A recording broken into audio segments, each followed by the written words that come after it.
Out of every person an avoidant will ever meet, date, love poorly, or walk away from, there is almost always one who never actually leaves. Not physically, psychologically. One person who becomes permanently lodged somewhere underneath all the later relationships, all the later distance, all the later performances of having moved on completely. Everyone else eventually fades into a manageable memory. This one person doesn't fade. And the unsettling part isn't that this happens. The unsettling part is how specific, how narrow, how almost mathematically precise the criteria are for who earns that permanent place. Which means most people who loved an avoidant and got left behind have spent years wondering whether they were forgettable, when the truth is something far stranger and, in its own way, far more validating. This isn't going to be a description of a soulmate or fate or some mystical, unexplainable connection.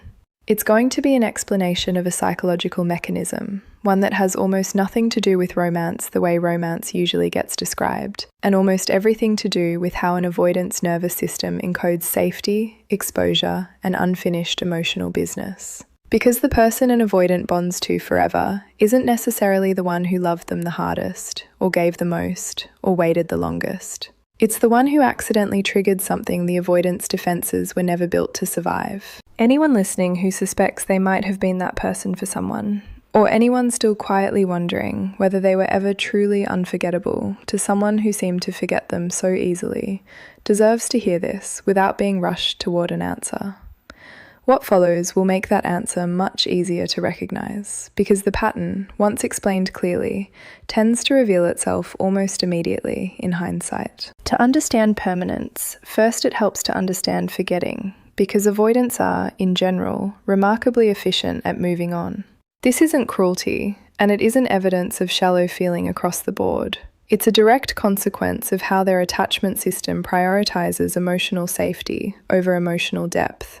Most relationships, even ones that lasted years, even ones that included real affection and real history, eventually get filed away, softened by distance, rewritten into something manageable, something that doesn't require ongoing internal negotiation. This is possible because most people, even people an avoidant genuinely cared about, never fully cracked the specific architecture avoidants use to keep themselves safe. The relationship stayed, in some sense, contained. Permanence works differently, and it only ever happens under a very particular combination of conditions. Understanding those conditions requires looking first at what avoidants are actually protecting themselves from. Because the person who becomes permanent is, almost without exception, the person who got dangerously close to the exact thing being protected. Every avoidant carries a central fear that rarely gets spoken aloud, even to themselves. The fear isn't simply about closeness, it's about being fully seen, fully known, in a way that removes the possibility of controlled retreat. Avoidants build their entire relational strategy around maintaining an exit, an emotional escape hatch that stays available no matter how deep a relationship seems to go. As long as that exit remains psychologically accessible, they can tolerate closeness, even enjoy it, because they know, on some level, that retreat is still possible if things become too intense. The person who becomes permanent is the person who, in some way, made that exit feel less available. Not by trapping the avoidant, not by clinging, not by demanding access through pressure or persistence, but by being so genuinely safe, so unthreatening in their presence, that the avoidant's usual justification for retreating simply had nothing to attach itself to. This is the paradox at the center of everything. Permanence isn't created by intensity of pursuit. It's created by an almost eerie absence of the very dynamics avoidants use to justify distance. Consider what usually gives an avoidant a reason to retreat. Pressure to define the relationship, visible anxiety when they pull away. Attempts to extract reassurance through questioning, guilt, or persistent pursuit. All of these responses, understandable and human as they are, tend to confirm an avoidant's deepest belief that closeness inevitably becomes suffocating, that love always eventually turns into obligation, that eventually someone will need something from them that they cannot give without losing themselves. The person who becomes permanent rarely triggered this confirmation, not because they didn't care, and not because they were passive or indifferent, but because their own sense of self remained fully intact throughout the relationship, regardless of how the avoidant behaved. They didn't collapse into anxious pursuit when distance appeared. They didn't punish withdrawal with cold withdrawal of their own.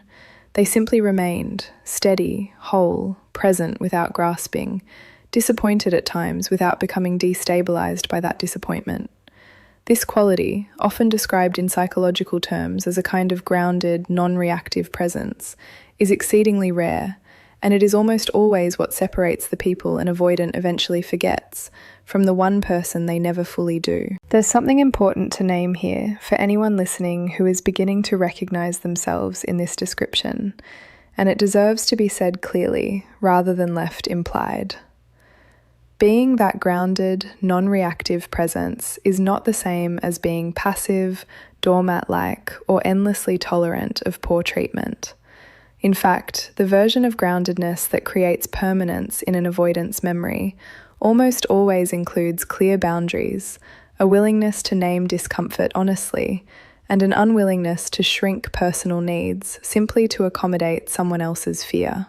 What made this person unforgettable wasn't submission, it was integrity, the specific, disarming experience of being loved by someone who never needed to lose themselves in order to stay. This matters enormously because it reframes something many people quietly believe about themselves after loving an avoidant who eventually left. There's often a private theory that goes something like this. If I had been calmer, less demanding, less needy, they would have stayed, or at least remembered me the way I wanted to be remembered. But the mechanism being described here suggests almost the opposite. Calmness built on suppression, on erasing needs entirely just to seem easy to love, doesn't usually produce permanence. It tends to produce exactly what was discussed earlier as the option category. Someone comfortable enough to remain around, but never significant enough to leave a lasting imprint. Permanence requires wholeness, not disappearance. The self has to stay visible and intact for the impression to be strong enough to last. Now consider what happens internally for an avoidant when they encounter this specific kind of presence. Their usual strategy, distance in response to closeness, has nothing solid to push against. There's no anxious pursuit to create distance from. There's no engulfing neediness threatening their autonomy. What remains, underneath all their usual defenses, is simply the relationship itself, unfiltered, undefended, present in a way avoidants rarely allow themselves to experience. And this is precisely where the danger, from the avoidant's internal perspective, actually begins. Because without an obvious threat to retreat from, the avoidant is left facing something far more unsettling.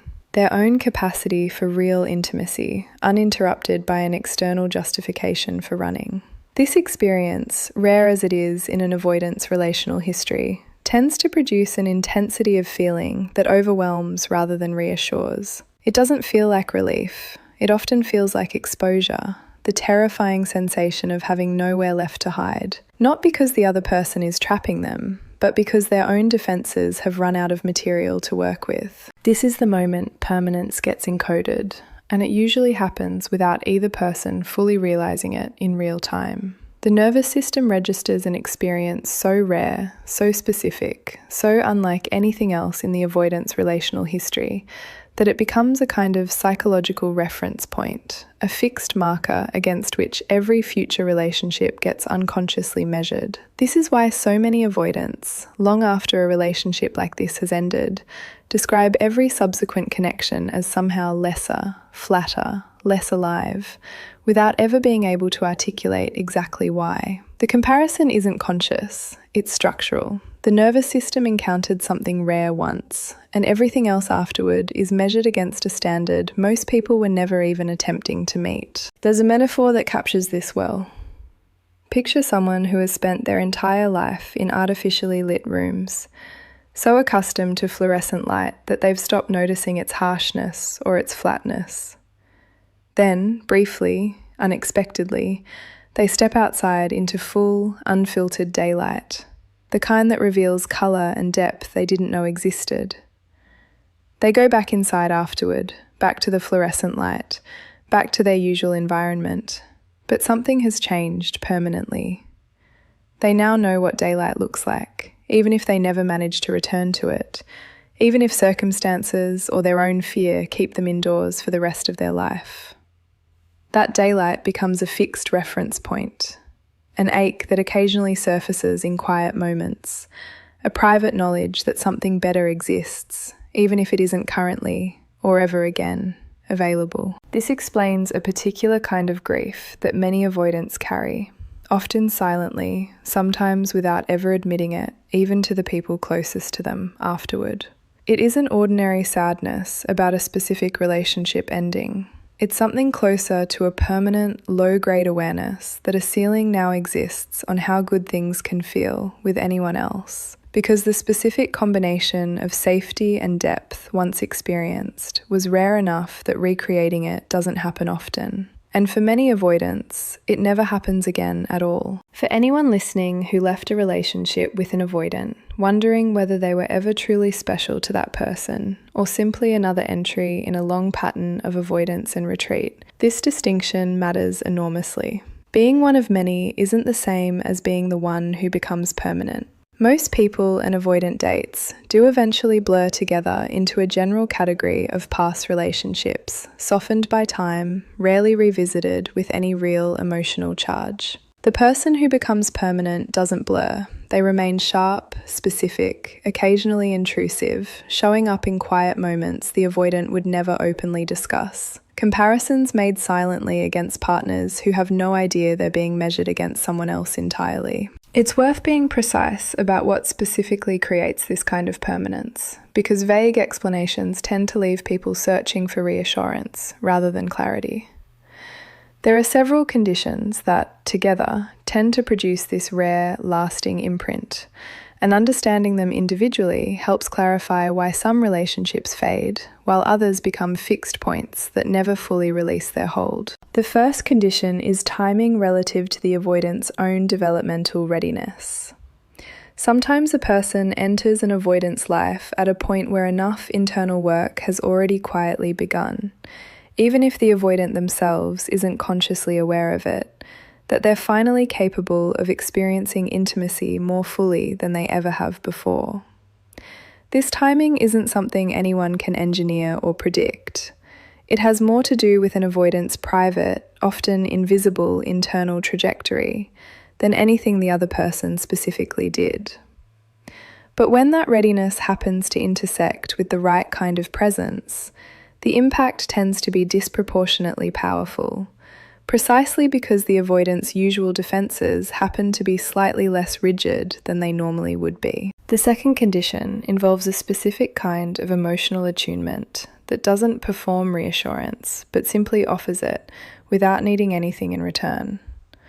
Avoidants are often exquisitely sensitive to performance, to the subtle sense that someone's calm exterior is actually a strategy designed to manage or manipulate their behaviour. What creates permanence is the opposite, an authenticity so consistent that the avoidant's usual radar for detecting hidden agendas simply finds nothing to detect. This kind of presence is disarming precisely because it isn't trying to disarm anyone. It's simply real, and reality, delivered without any ulterior motive, is something avoidants rarely encounter and almost never forget once they do. The third condition involves an element of loss that occurs before the avoidance defences have had time to fully reassert control. Many of the relationships that become permanent end not because the avoidant deliberately chose distance and eventually succeeded in creating enough space to feel safe again, but because the relationship ended, often through circumstance, sometimes through the other person's own decision to leave, before the avoidant could complete their usual retreat. This leaves the connection frozen at a point of unusually high emotional intensity, without the normal cooling off period avoidants typically use to convince themselves the relationship wasn't as significant as it felt. An unfinished ending, paradoxically, often becomes more permanent than an ending that was allowed to fully play out, because unfinished business has a way of staying active in a way that resolved business generally doesn't. This particular detail deserves real attention because it explains something many people have experienced without understanding why. If a relationship with an avoidant ended abruptly, or ended because the other person finally chose to leave rather than continuing to wait for the avoidant's own timeline to catch up, that ending, however painful, may have inadvertently created exactly the conditions required for permanence. The avoidance system never got the chance to fully process, minimize, or rewrite the experience into something smaller and safer to remember.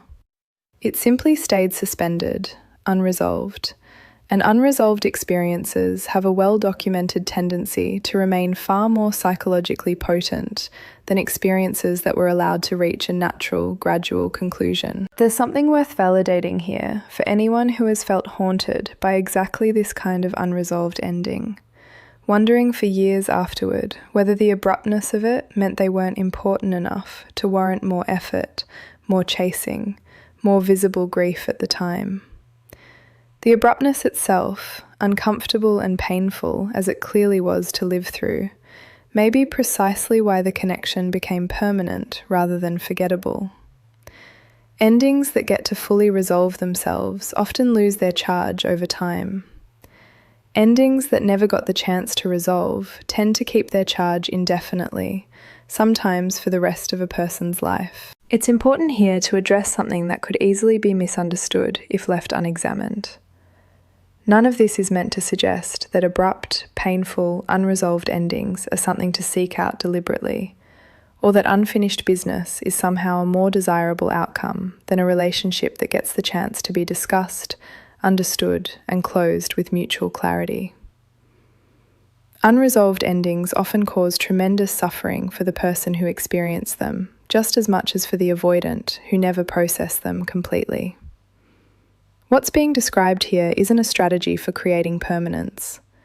It's an explanation for why certain relationships happen to produce it, regardless of whether either person wanted or intended that outcome. There's a further layer worth exploring because it addresses a specific kind of confusion that often follows these particular relationships. Many people who become the permanent reference point for an avoidant never actually witness the depth of the impact they had. Because avoidants rarely process this kind of realization while a relationship is happening, and because their usual instinct is to minimize, deflect, or intellectualize significant emotional experiences, rather than name them honestly in real time, the person who created this lasting imprint often walks away from the relationship believing they mattered less than they actually did. The disconnect between internal impact and external communication is, for avoidance, almost the rule rather than the exception. This means that the absence of clear, consistent, visible devotion during a relationship is not reliable evidence of the depth that relationship actually held for the avoidant. It only reflects the avoidant's chronic inability to translate internal experience into visible expression in real time. Someone can become permanently, irrevocably significant to an avoidant, while that avoidant behaves throughout the entire relationship in ways that suggest indifference, distraction, or a lack of serious investment. This gap between internal reality and external behavior is one of the most painful and disorienting aspects of loving an avoidant, and it deserves to be named honestly rather than glossed over, because so much unnecessary self-doubt gets built on the assumption that visible behaviour always accurately reflects internal experience. For avoidance specifically, this assumption is often simply false. There's a related phenomenon worth understanding as well, one that explains why avoidants sometimes seem to idealise a past relationship long after it's ended, describing it, if they ever discuss it honestly at all, as somehow different, more real, more significant than anything that came before or after. This idealization isn't always accurate in every detail. Memory has a way of smoothing over difficulties and exaggerating positive qualities over time. But the underlying signal that something genuinely rare happened usually is accurate, even if some of the specific details attached to that memory have been softened or romanticized in the retelling. This raises an important question worth addressing directly. What does it actually mean, practically, for someone to know they were this person for an avoidant who has already moved on, married someone else, built an entirely different life. Before answering that, it helps to lay out the actual markers that tend to distinguish this kind of bond from an ordinary relationship that simply ran its course. Because vague reassurance rarely satisfies the part of a person that genuinely wants to know, with some real confidence, whether what they experienced belonged to this rare category or not. One marker involves the specific quality of an avoidant's attention during the relationship itself, distinct from their overall behaviour. Even avoidants who struggle enormously with consistency, who cancel plans, who go quiet for days, who seem emotionally unavailable in almost every conventional sense, often reveal, in small, easily missed moments, a kind of attention that doesn't match their overall pattern of detachment. This can look like unexpectedly detailed memory of something said in passing weeks or months earlier, referenced suddenly and without explanation. It can look like a brief, almost involuntary flash of vulnerability that appears and disappears so quickly it seems almost accidental, followed immediately by an attempt to retreat back into safer, more guarded territory. It can look like an intensity of eye contact or presence during quiet, unremarkable moments, folding laundry, sitting in silence, doing nothing of particular significance, that feels disproportionate to what's actually happening. These small inconsistencies, moments of depth breaking briefly through an otherwise guarded exterior, are frequently the clearest available evidence of the kind of bond being described here. Another marker involves how an avoidant responds to the other person's own moments of vulnerability, distinct from how they respond to reassurance seeking or anxious pursuit. With an option, vulnerability from the other person often produces mild discomfort, polite deflection, or a kind of emotional shrug, present but not particularly moving. With the person who becomes permanent, vulnerability from that person tends to land somewhere deeper, sometimes visibly so, sometimes in ways the avoidant themselves seems startled by, an unexpected lump in the throat, a longer pause before responding, a physical stillness that suggests something is actually landing rather than simply being received and processed at a surface level. This distinction, subtle as it is, tends to be remembered clearly by anyone who experienced it, even if they didn't understand its significance while it was happening. A further marker involves the avoidant's behaviour specifically around endings and separations, even temporary ones, distinct from their behaviour during the relationship's ordinary rhythm. With an option, goodbyes tend to be unremarkable, practical, easily tolerated. With the person who becomes permanent, even brief separations sometimes produce a disproportionate response, an unexpected difficulty saying goodbye, a lingering reluctance to end a conversation, a tendency to reach out again shortly after parting ways, almost as though some part of the avoidance system doesn't fully trust that the connection will still be there once the separation begins, even when there's no rational reason to expect otherwise. This particular marker often confuses people at the time because it can look like neediness or inconsistency rather than what it actually represents, a nervous system quietly registering the stakes involved in a way the avoidant themselves isn't able to name directly. It's worth being careful here, because these markers, described individually, can start to sound like a checklist anyone might retroactively apply to almost any relationship if they're searching hard enough for reassurance. That impulse is understandable, but it's worth resisting the temptation to force-fit ambiguous memories into this framework, simply because doing so would feel comforting. The pattern being described here tends to be fairly unmistakable in hindsight, not because of one or two isolated moments, but because of a consistent thread running through many small moments across the relationship's entire duration. If the honest answer, examined without wishful embellishment, is that these moments were rare, ambiguous, or entirely absent, that answer deserves to be respected rather than argued with, because accurate self-understanding is worth far more, in the long run, than a comforting story that doesn't hold up under closer examination. For anyone who examines their own experience honestly, and does recognize this pattern clearly and repeatedly though, there's something important to sit with. The fact that an avoidant partner failed to build a lasting, healthy relationship around this depth of connection is not evidence that the connection wasn't real. It's evidence instead of exactly what's been described throughout this exploration, that real depth for an avoidant activates defences rather than dissolving them, and that having the internal experience of profound connection is a completely separate skill from having the capacity to act on that connection consistently, safely, and visibly over time. Many avoidants are fully capable of the former, while remaining, for years or even permanently, incapable of the latter. There's a physiological dimension to this permanence that's worth explaining as well, because it helps clarify why this isn't simply a poetic idea, but something rooted in how memory and emotion actually interact inside the body. Emotionally significant experiences, particularly ones that combine high arousal with a sense of safety, tend to be encoded far more deeply than ordinary experiences, in a way that makes them resistant to the natural fading most memories eventually undergo. This is part of why people can often recall, in vivid detail, the specific sensations surrounding a handful of intensely significant moments in their life, while entire ordinary years blur together into vague impressions. The nervous system prioritizes what it perceives as significant, and significance, for an avoidant, is measured almost entirely by how much a particular experience challenged or bypassed their usual defenses.